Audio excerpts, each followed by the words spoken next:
Hello मैं YouTube family, कैसे हो आप सभी? आई होप अच्छे होंगे, खुश होंगे, स्वस्थ होंगे। तो जी ये वट सावित्री व्रत वाला दिन है। आप सभी को वट सावित्री व्रत की बहुत बहुत शुभकामनाएं। सुबह से ही स्टार्ट कर रही हूँ व्लॉग। तो सुबह उठ के सारा काम कर लिया, मतलब साफ़ सफाई का सारा काम निपट गया। और जब कोई तीज त्यौहार होता है तो थोड़ा एक्स्ट्रा काम तो हो ही जाता है। तो वो सब निपटा के मैंने जो है अपना काम निपटाया, नहाना मतलब नहाना धोना। उसके बाद जो है मैं सीधा किचन में आ गई, क्योंकि अब मैं यहाँ बनाऊँगी प्रसाद के लिए खाना। अब प्रसाद में जो बनता है इसके अंदर सबके अलग अलग है, मतलब सबके यहाँ अलग अलग ही बनता है। तो मैं बनाती हूँ पूरी और गुलगुले और एंडी बैंडी, और जिसके जैसा होता है पुजापा उसे वैसे ही बनाना होता है। तो मैं यही बनाती हूँ। तो देखिए रात को ना मैंने ये काले वाले जो चने आते हैं ये भिगो के रख दिए थे। ये भी चाहिए होते हैं, अगर ये नहीं होते आपके पास तो आप ले सकते हो चने की दाल, रात में भिगो दो। तो यहाँ पर देखिए मैंने रात में भिगो दिए थे, और इसका पानी निथार के मैं एक तरफ रख लूँगी। अब मैंने थोड़ा सा आटा लिया, 8-10 पूरी के मतलब का, और उसके बाद उसे भी मल के एक तरफ रख दिया। थोड़ा सा आटा और लिया, उसके अंदर मैं डाल रही हूँ चीनी, और डाल रही हूँ कुछ सौंफ के दाने। यहाँ बनेंगे गुलगुले, कुछ लोग पूड़े भी बोलते हैं, और गुड़ से भी बनाए जाते हैं। अलग अलग तरीके से बनते हैं ये भी। तो ये भी बनेंगे। तो यहाँ पर देखिए मैंने कढ़ाई चढ़ा ली है, और रिफाइंड जो है डब्बे में डाल दिया। नहीं तो अगर मैं ऐसी रख देती ना तो गिर ही जाता। तो थोड़ा सा आटा मैंने बचा लिया था ये एंडी बैंडी बनाने के लिए। तो ये 5 या 7 बनती हैं, बस ये बना के प्लेट में करके एक तरफ रख दी है। और यहाँ पर पूरी उतारने लगी हूँ मैं। पूरी फटाफट से उतर गई थी, 8 पूरी बनाई थी, और यहाँ पर गुलगुले एक साथ उतार दिए। और बस इतने गुलगुले उतरे। इसके बाद 2-4 गुलगुले और बनाए थे, ज़्यादा नहीं बनाए, क्योंकि फिर रखा रहता है प्रसाद, कोई फ़ायदा नहीं है। उसके बाद जो है मैंने इसको ठंडा करने के लिए रख दिया था, खाने को, भोग को। और अब मैंने जो है जाके अंदर साड़ी वगैरह पहनी, मैं तैयार हो गई। तो थोड़ा सा मेकअप तो बनता ही है, वैसे भी 16 श्रृंगार करते हैं आज के त्यौहार में। सुहागन स्त्रियां इस व्रत को रखती हैं और पूरी तरह तैयार होती हैं, बिल्कुल दुल्हन की तरह। तो जिससे जैसा हो जाए। तो वैसे तो टाइम कम ही था, कम क्या था, लेट तो मैं हो ही रही थी। लेकिन मुझे ना तैयार होने का भी बहुत शौक़ है। एक तो बात ये हो जाती है, और दूसरा ये त्यौहार ही ऐसा है, इसमें तो तैयार होना बनता ही है। और बड़ी खुशी सी होती है ना जब हम तैयार होते हैं, अच्छे से लगते हैं। तो ये जो साड़ी है ना, ये मैंने मीशो से मंगाई थी।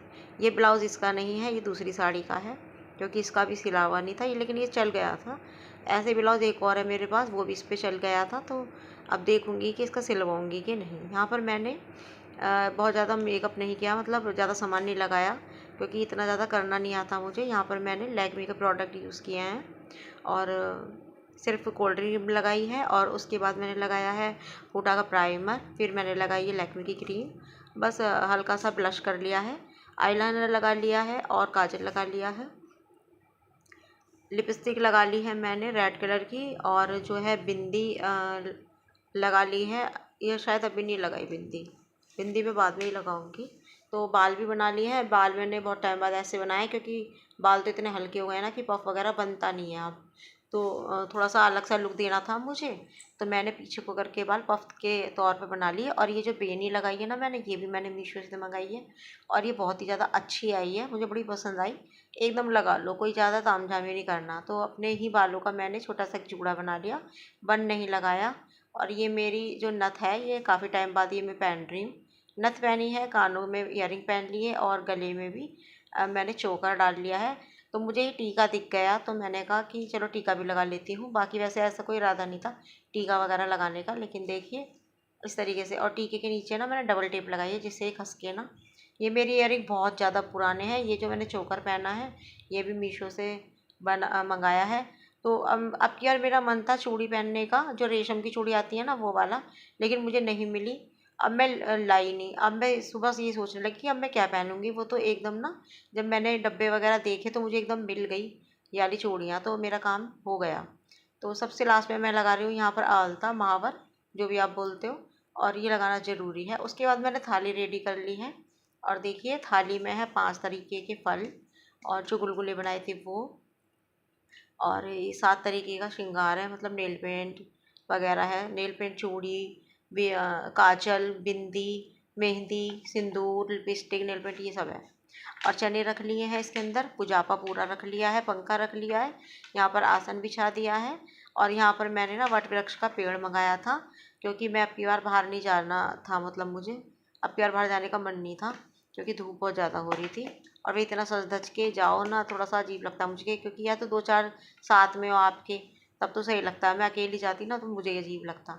और ये दूसरी थाली है जिसमें मैंने हल्दी घोली है कटोरी में, और फूल माला है, धूपबत्ती है, घी का दिया है और जल है। तो सबसे पहले हम ना वट वृक्ष को जल से सींचते हैं, उनकी जड़ों को, चाहे आप पेड़ पे करें चाहे आप घर में गमले में करें, ऐसे ही होता है। उसके बाद देखिए एक प्लेट में या नीचे ज़मीन पे स्वास्तिक बनाएंगे, फिर उसके ऊपर हम दिया रखेंगे, दिया जलाएंगे। शुरुआत बता रही हूँ मैं ये कि शुरुआत ऐसे करते हैं। तो मैंने यहाँ पर ही साथ में जल का लोटा रख दिया है, धूपबत्ती जला दी है। ये बनाते हैं हम कच्चे सूत से, और 7 बार लपेट के इस धागे को हम ये माला सी बनाते हैं। और पीली हल्दी में, मतलब हल्दी तो खैर पीली ही होती है हल्दी में हम इसको कलर कर लेते हैं एक तरीके से, और फिर सुखा लेते हैं।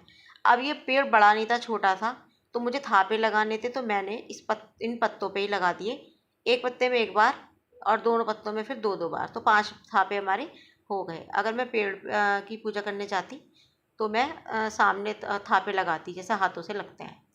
तो यहाँ पर मैंने पूजापा भी इस तरीके से रखा, नहीं तो जैसे सारा पूजापा ना नीचे रखते हैं, वहीं से पत्ते उठा लेते हैं और उनको बिछा लेते हैं, उनके ऊपर रखा जाता है सारा सामान।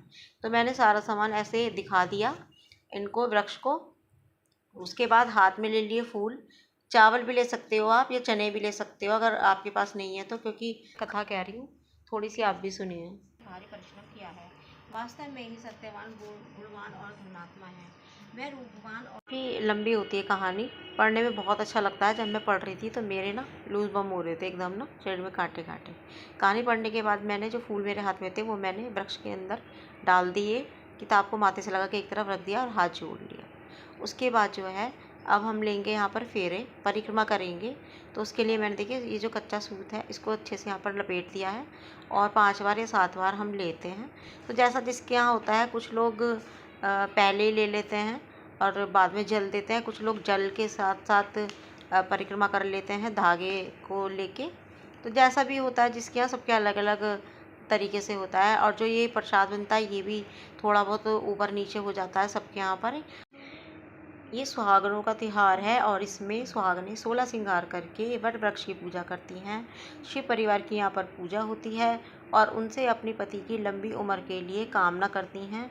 हर सुहागन स्त्री के हमारे पति की लंबी उम्र हो और हमारा साथ हमेशा बना रहे आपके आशीर्वाद से। इतना अच्छा लगता है ना ये व्रत कि बहुत ज़्यादा मुझे इतना पसंद है, बहुत ज़्यादा। मतलब पूजा पाठ करना बहुत अलग ही एक फीलिंग आती है। और आज देख लीजिए मैं भी बिल्कुल दुल्हन सी बनी हुई हूँ, अपना आप को देख के मुझे बहुत अच्छा लग रहा था।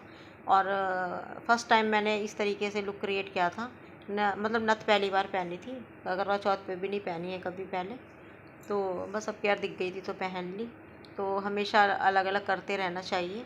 फिर ये आ गए थे, मैंने इन्हें फ़ोन कर दिया था तो ये भी आ गए थे। फिर मैंने इनको टीका किया और इनकी आरती उतारी। और ये मेरा दूसरा टाइम था जब मैंने इनकी इस तरीके से पूजा करी है।